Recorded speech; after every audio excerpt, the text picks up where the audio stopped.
TTP जो है ना सिर्फ उन्होंने अपनी कैबिनेट अनाउंस कर दी है, बल्कि वहां उनके मोहम्मद खुरासानी हैं जो बार बार अपने बयान दे रहे हैं पाकिस्तान के खिलाफ, बिलखसूस शहबाज शरीफ साहब और हमारे बिलावल भुट्टो साहब के खिलाफ। डॉक्टर जयशंकर का जब दिल करता है वो उठ खड़े होते हैं और बोलते हैं, लेकिन पाकिस्तान की जो पॉलिटिकल क्लास है वो उसको डिफेंड नहीं कर पाती बात को। आप क्या समझते हैं, हमारा केस डिफीटेड है? जैसे फॉर एग्जांपल यूरोप, अमेरिका, सबको पता है पाकिस्तान ने दहशतगर्दी की जंग लड़ी। वो जो ऑस्ट्रियन एंकर है उसने भी उसको कहा कि आप एपिसेंटर क्यों कह रहे थे, तो उसने कहा मैं तो बड़ा डिप्लोमेट होकर कह रहा हूँ, मैं तो इससे भी सख्त हो सकता हूँ। तो दूसरी तरफ जो एक तरफ और दूसरी तरफ हम देख रहे हैं कि मिलिट्री जो है वो बिल्कुल ऑपरेशन शुरू करने वाली है। तो ये तो हम अपने अमलों से साबित कर रहे हैं कि पाकिस्तान जो है वो आज भी दुनिया कारोबार कर रही है। सप्लाई चेन के मसले हैं, उनके वो मसले हैं कि जी हमारे पास कोविड की क्राइसिस है, इकोनॉमी स्लो है, इन्फ्लेशन है, और हम वहीं के वहीं हैं। कि अब देखिए आपकी आजकल की गवर्नमेंट क्या है, गवर्नमेंट तो ना होने के बराबर है, क्योंकि 11 पार्टियों ने 11 मिनिस्ट्रियां आपस में बांटी हुई हैं। जिस तरह माले गनीमत बांटा जाता है, उनकी आपस में कोई कोऑर्डिनेशन नहीं। ये सियासत नहीं है, ये लूट मार है। ये मेरा कोई किसी और बंदे के पास अकल ही नहीं है, किसी और बंदे के पास अच्छी शक्ल ही नहीं है, आप क्या समझते हैं? लेकिन ये सियासत नहीं है।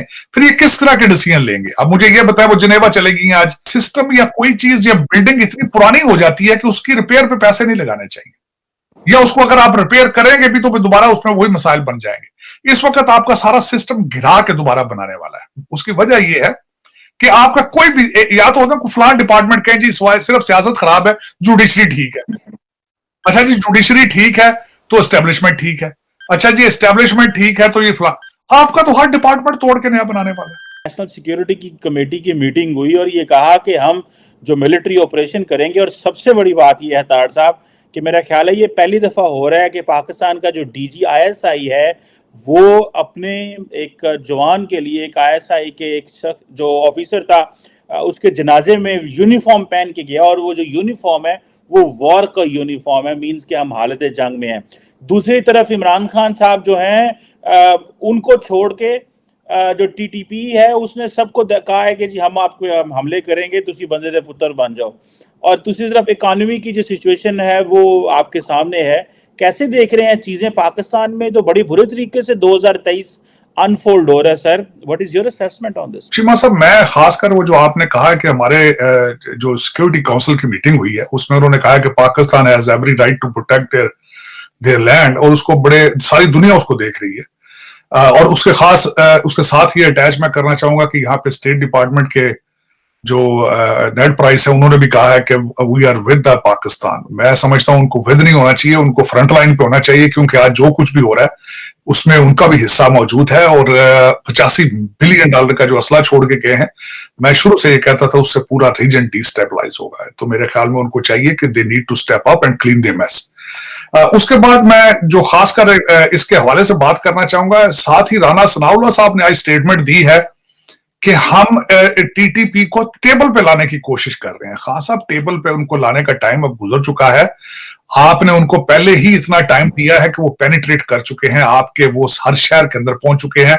खानेवाल में उन्होंने जो 2 कत्ल किए हैं आपकी सिक्योरिटी एजेंसी के लोग, अब इससे आगे आपके पास गुंजाइश नहीं है कि आप कुर्सी मेज का इंतजार करते रहे।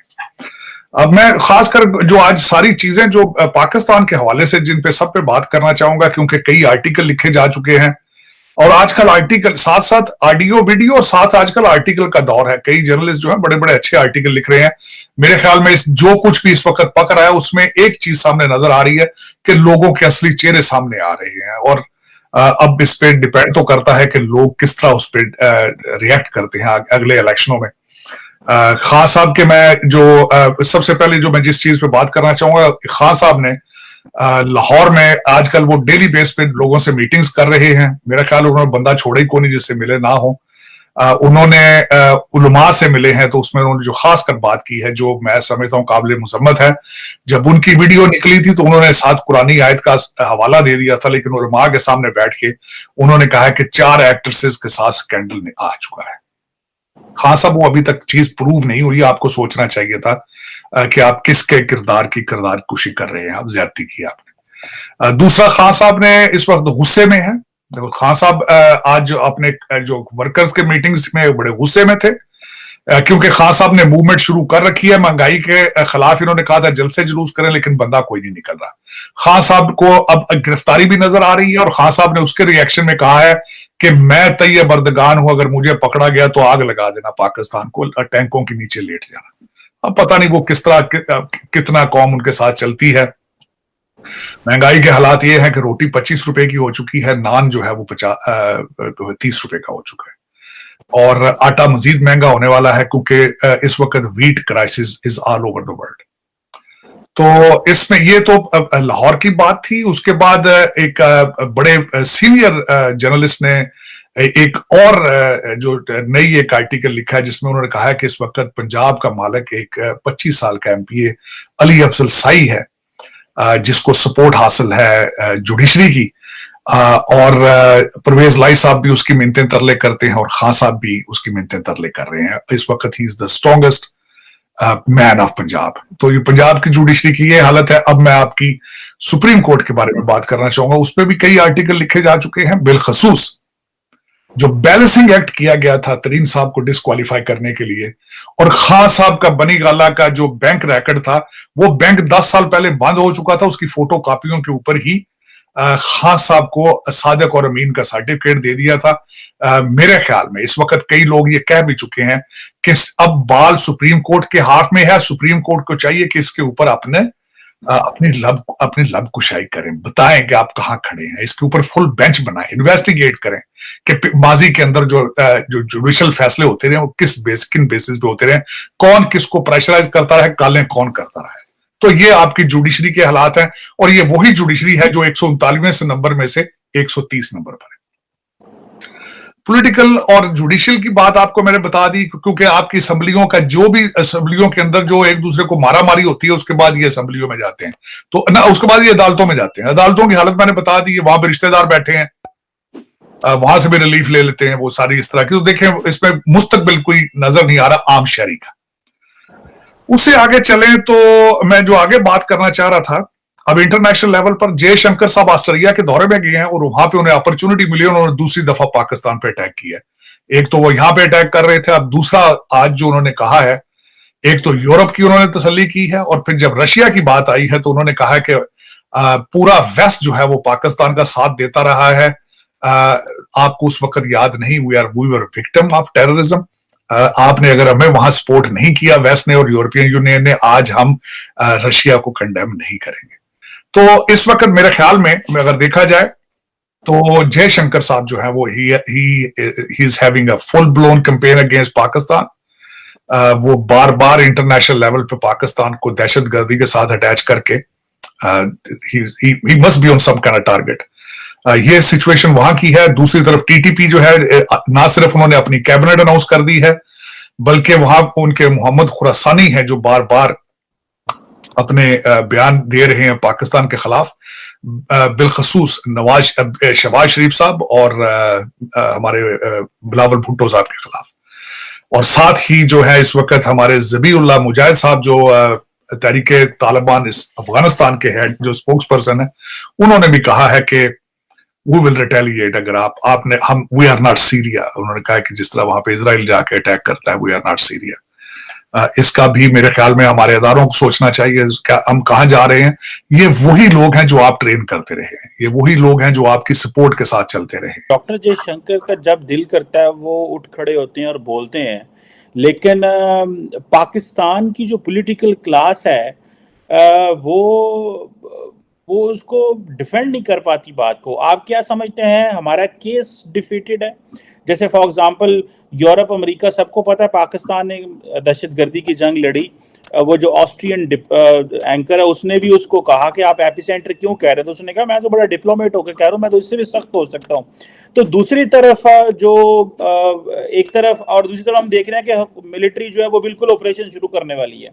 तो ये तो हम अपने अमलों से साबित कर रहे हैं कि पाकिस्तान जो है वो आज भी दुनिया कारोबार कर रही है। सप्लाई चेन के मसले हैं, उनके वो मसले हैं कि जी हमारे पास कोविड की क्राइसिस है, इकोनॉमी स्लो है, इन्फ्लेशन है, और हम वहीं के वहीं हैं। सो हम, आप क्या समझते हैं, हमारे लिए ये दहशतगर्दी का जो इशू है ये हमारे दर्द सर बन चुका है? हम तो अपना केस भी डिफेंड नहीं कर पा रहे क्योंकि सियासतदान समझते हैं ये फौज का मसला, और फौज कह रहे हैं सियासतदान ओनरशिप नहीं लेते। मैं देखिए, आपने अपने सवाल के अंदर ही इसका जवाब भी दिया है कि उसकी वजह ये है कि अब देखिए आपकी आजकल की गवर्नमेंट क्या है। गवर्नमेंट तो ना होने के बराबर है, क्योंकि 11 पार्टियों ने 11 मिनिस्ट्रियां आपस में बांटी हुई हैं। जिस तरह माले गनीमत बांटा जाता है, उनकी आपस में कोई कोऑर्डिनेशन नहीं। इस वक्त मैंने आपको बताया था कि आपके बिलावल भुट्टो साहब हैं, उनको इश्यूज हैं, उनकी फॉरेन मिनिस्ट्री का इशू है दूसरी मिनिस्ट्रीज के साथ। वो अलाइंड नहीं है नून लीग के साथ, वो नहीं अलाइन है वो किसी और पार्टी के साथ।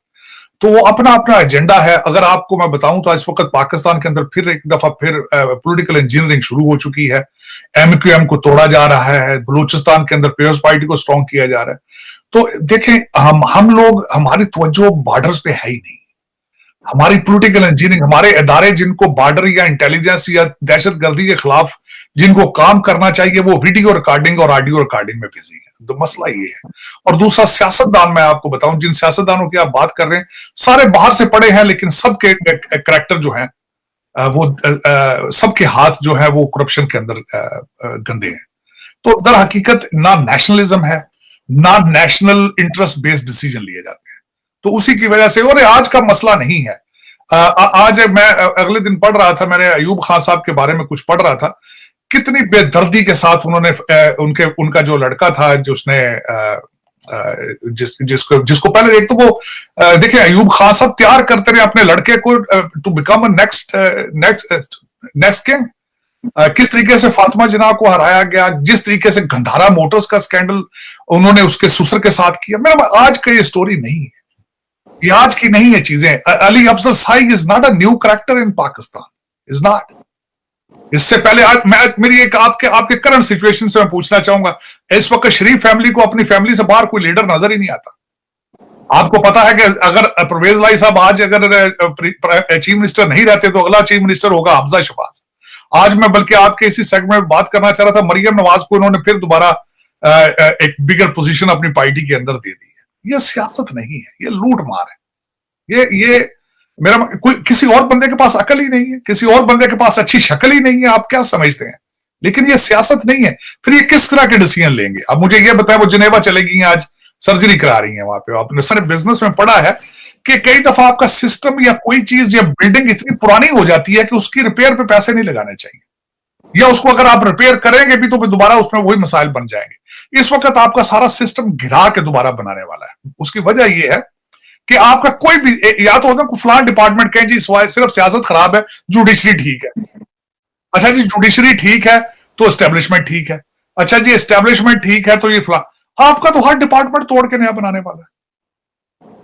मैं हमेशा ये कहता रहा हूं, अपने जब भी मैं पाकिस्तान के मसाइल का हल ढूंढने की कोशिश करता हूं, सबसे पहले ये कहता हूं पाबंदी होनी चाहिए डुअल सिटीजनशिप पे, और जो भी बंदा डिसीजन मेकर हो, चाहे किसी डिपार्टमेंट का हो, उसका नाम ECL में होना चाहिए, और मेक श्योर की जाए उसके बच्चे और बीवी पाकिस्तान में।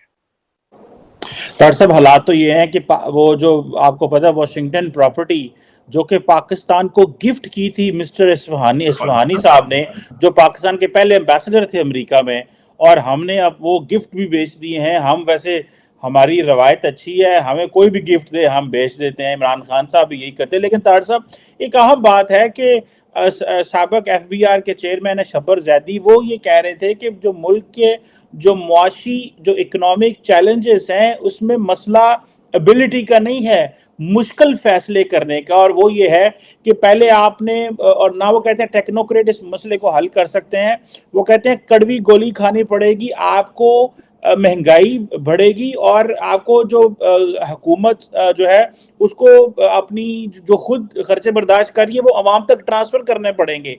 तो आप क्या समझते हैं, ये वो कड़वी गोली खाने के लिए कोई तैयार नहीं है? क्योंकि जो भी कड़वी गोली खाएगा वो पॉलिटिकली सियासी तौर पे फारिग हो जाएगा। तो फिर हम तो बंद कली में है तार साहब। नहीं, देखिए, मैं इसकी मिसालें मौजूद हैं। चीमा साहब 1991 में भारत के हालात भी इसी तरह के थे जिस तरह के आज। नरसिम्हा राव और मनमोहन सिंह थे, उन्होंने डिसीजन लिया था कि हमने इंपोर्ट एक्सपोर्ट को बढ़ाना है। इन्होंने सोना गिरवी रखा था कैबिनेट की मंजूरी के बगैर, और उन्होंने डिसीजन ऐसे लिए थे कि अदम एतमाद हो गया था उनकी गवर्नमेंट पे, लेकिन देवर लीडर्स, डिसीजन लिए गए थे। हमारे लीडर लंदन बेस है, हमारे लीडर ये लीडर नहीं है, ये मैं इनको लीडर नहीं कहूंगा। इसके लिए करेक्टर चाहिए होते हैं हमारे। मुझे वाहिद एक आदमी आप बता दें चीमा साहब, मेरी भी ख्वाहिश है, देखूं सुनूं किसी के से फला पाकिस्तानी है लीडर जो पाकिस्तान को इस मसले से निकाल के ले आएगा बाहर। फला लीडर है जिसके पीछे गोगियां नहीं है, जिसके पीछे उसके पीछे बुजदार नहीं है, उसके पीछे लौंडे लपाड़े नहीं है। बता दें फला लीडर फला पार्टी बचाएगी। हर एक करेक्टरलेस है, हर एक। और कोई इंस्टीट्यूशन बता दें जो बचा हो, कोई इंस्टीट्यूशन ऐसा बचा हो। आप कहें जी जुडिशरी बचाएगी, ये देखें जी ये कितना ईमानदार चीफ जस्टिस आ गया, ये बचाएगा। उस वक्त आज क्या डिसीजन लिया जा रहा है, मैं दुख के साथ ये कह रहा हूं कि आपका इन्होंने कहा कि रात को 10 बजे शादी घर बंद हो जाएंगे, दुकानें बंद हो जाएंगी। ठीक, आपने शायद खबर में ये नहीं पढ़ा होगा कि वो इसको इन्फोर्स कौन करेगा। सूबे करेंगे, और वो तो खबर ये है कि पाक आर्मी इसको इन्फोर्स कराएगी। अच्छा। और उसमें मैं ये कहूंगा अगर पाक आर्मी ने बिजली बंदी करानी है तो इनको